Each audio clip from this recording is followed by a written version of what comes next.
एक बात आपने नोटिस की होगी कि जब कोई व्यक्ति आध्यात्मिक मार्ग पर या भक्ति के मार्ग पर आगे बढ़ता है तो संसार उससे धीरे धीरे पीछे छूट जाता है या छूटने लग जाता है। ऐसा क्यों होता है? आपको एक छोटा सा इसका उत्तर देना चाहूँगी आज। होता क्या है मित्रों, संसार में जब तक हम रहते हैं ना, कहीं भी रहें, हमें किसी का साथ चाहिए होता है। और हम ईश्वर के संसार में रहकर भी, ईश्वर के यहाँ से आकर भी ये विश्वास नहीं कर पाते हैं कि ईश्वर सदैव हमारे साथ हैं। हम इस बात को जानते हैं किंतु मानते नहीं हैं। इसलिए हम संसारी व्यक्तियों के साथ ढूंढते हैं, जिसमें हमारे माता पिता, भाई बहन, पति पत्नी, बच्चे या कहें कोई मित्र आदि हो सकते हैं। तो जब हम ये साथ ढूंढते, ये साथ हमें बहुत अच्छे से मिल भी जाते हैं और कई बार हमारे इनसे विचार भी मेल खाते हैं, हम सच्चाई के रास्ते पर भी चल पाते हैं। क्योंकि भक्ति मार्ग वही पकड़ पाएगा या अध्यात्म का मार्ग वही पकड़ पाएगा जो सच्चे मार्ग पर होगा, अन्यथा लोग संसार में ही फंसे रह जाते हैं। ये मैंने इसलिए बता दिया ताकि हर कोई भक्ति मार्ग पर नहीं जा पाता, इसके पीछे का कारण आप समझ सकें। अब होता क्या है मित्रों कि जब तक हम संसार में होते हैं और हमारे साथ ये संबंध होते हैं, हमारे ये अपने होते हैं जिसे हम अपना मानते हैं, ये तभी तक अपने हैं जब तक आप इनकी हर बात को मान लो या फॉलो कर लो। और समस्या तब तक नहीं है जब तक आप दोनों सही मार्ग पर आगे बढ़ रहे हो। किंतु जीवन में चलते चलते कभी कभी जिसका आप साथ चाहते हो उसके मन में कुछ स्वार्थ आ जाते हैं। अब वो स्वार्थ जो आ जाते हैं उसके कारण से आपके अलावा, क्योंकि आप तो सच मार्ग पर चल रहे हो, तो आपके अलावा उसे कहीं और अपनी कुछ इच्छाएं पूरी होती दिखाई देती हैं। उस समय वो उस अनुचित मार्ग पर आगे बढ़ जाते हैं।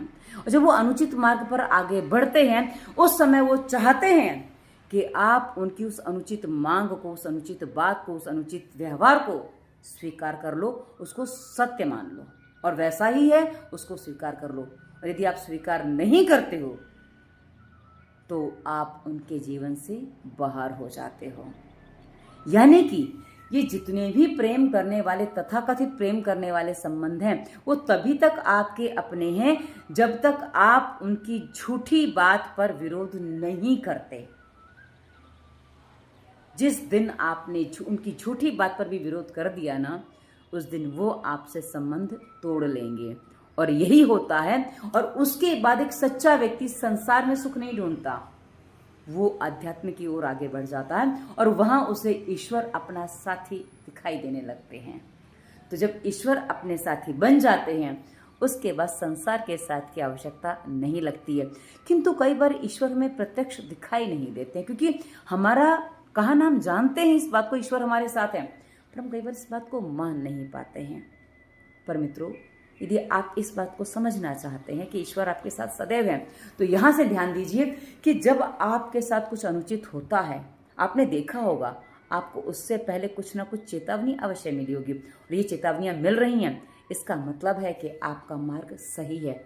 आगे बढ़िए और जैसे जैसे आप आगे बढ़ते जाएंगे, जैसे जैसे आपका विश्वास ईश्वर के प्रति और दृढ़ होता जाएगा, वैसे वैसे आपकी तनाव, आपकी चिंता समाप्त होते जाएंगे और आपको नित्य नए मार्ग मिलते जाएंगे। तो आज नवरात्रि के इस पावन पर्व पर, नवरात्रि के पर्व पर, पहले दिन पर आप सभी को नववर्ष की ढेर सारी शुभकामनाएं। ईश्वर से प्रार्थना है कि हम सभी उस सच्चे मार्ग पर चलें जिस पर हम उनकी ओर आगे बढ़ें, क्योंकि संसार में बहुत कुछ है किंतु ईश्वर जो है वो ईश्वरी है। तो एक दो पंक्तियां। ईश्वर अपने साथ है, डरने की क्या बात है, सदा सफलता साथ हमारे, हाथ में उनके हाथ है। ईश्वर अपने साथ है, डरने की क्या बात है। ईश्वर सदैव सबके साथ रहें। धन्यवाद। वंदे मातरम।